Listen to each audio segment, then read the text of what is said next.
In today's video, I'm going to teach you how to dub your videos with ElevenLabs Productions. To get started, head over to ElevenLabs and log into your account. Once you are inside the platform, look to the side menu and find the Products section. From there, select Dubbing. In some layouts, you may also see dubbing directly on the left side, so either option will take you to the same place. When the dubbing workspace opens, click on the Advanced settings here. You will want to choose the dubbing model, either Legacy V1 or V2.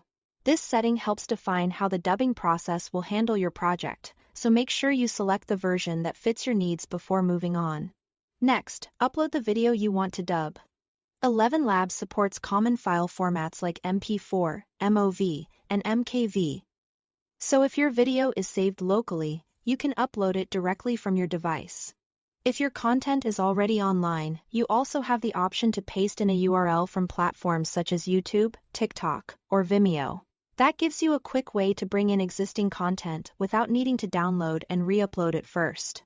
After your video has been added, set the source language. If you already know the original language spoken in the video, you can choose it manually. If not, you can let the system auto-detect it for you. Then choose your target language, which is the language you want the final dubbed version to use.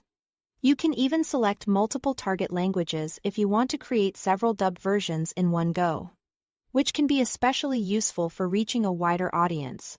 Once your language settings are ready, click Create Dub to start the automated process.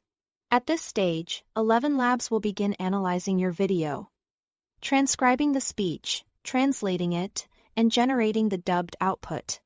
Keep in mind that processing time will vary depending on how long your video is. So shorter videos will usually finish faster than longer ones. When the dubbing is complete, open the Dubbing Studio. You will be able to check the translations, edit speaker cards, and adjust the emotional tone if needed. This step is important because it gives you a chance to fine-tune the result before exporting. Once everything is aligned the way you want, choose your export format. You can export as an MP4 video, SRT captions, or separate audio tracks, depending on what you need for your workflow. Then simply download your finished product. That's all to it. Thanks for watching.